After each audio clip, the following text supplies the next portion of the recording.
So this is your brain. We already know that it's responsible for a whole bunch of important things like reasoning, moving, visual processing, memory, speech, and emotion. That's all old news. What's more interesting and what we didn't know before is that the brain can change. And I don't mean that like the shape changes or that people are spontaneously able to develop X-ray vision or something. What I'm talking about is the concept of neuroplasticity. So what is neuroplasticity? It's actually a really new idea in neuroscience, which is the idea that the brain can be rewired in response to environmental, behavioral, and other changes. And when you think about it, this concept really makes a lot of sense, because we've probably all learned something at some point in our lives, and when you're learning, you're forming more and more neuronal connections all the time. Neuroplasticity, though, was a really huge development in neuroscience, and it came from a rather unlikely source. In 1992, the Dalai Lama approached a neuroscientist at the University of Madison, Wisconsin, and invited him to study the brains of Buddhist monks. He said, "You've been using the tools of modern neuroscience to study qualities like depression and anxiety and fear and disgust. Why can't you use those same tools to study qualities like kindness and compassion?" And the Dalai Lama was right. In Western psychology, there are only 6 emotions: fear, anger, disgust, sadness, surprise, and happiness.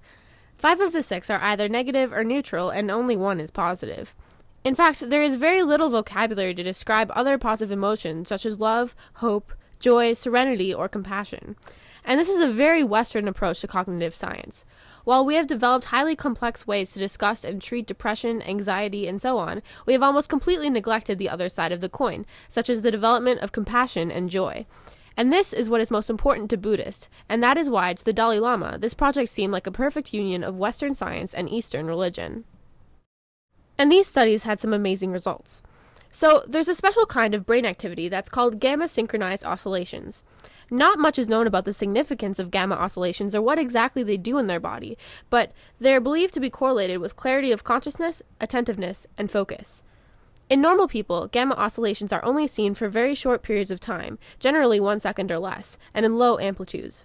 However, in Buddhist monks, they can be seen persisting for minutes and at very high amplitudes. Of course, this isn't something that has been seen before in humans and was very shocking to the neuroscience community.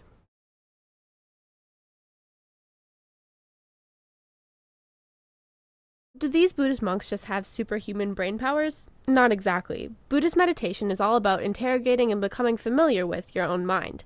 Naturally, this would require incredible amounts of attentiveness and clarity of consciousness, and an increase in incidence of gamma oscillations makes sense.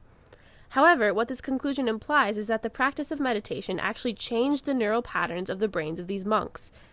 In this way, the practice of meditation is the same as lifting mental weights. Just like bench pressing more pounds makes a person more buff, more meditating induces more gamma oscillations. So in this way, Buddhist monks are less like superhuman brain power gurus than they are the mental equivalent of pro wrestlers. This conclusion, the idea that brain patterns can be changed through the practice of certain behaviors, led to the birth of neuroplasticity. Thanks to the Dalai Lama, a whole new field of neuroscience was born. But in my opinion, the effects of these studies are even more widespread than just neuroscience. These studies show what can be accomplished through the collaboration of religion and science. Many people believe these two fields to be in diametric opposition to one another, but I believe just the opposite.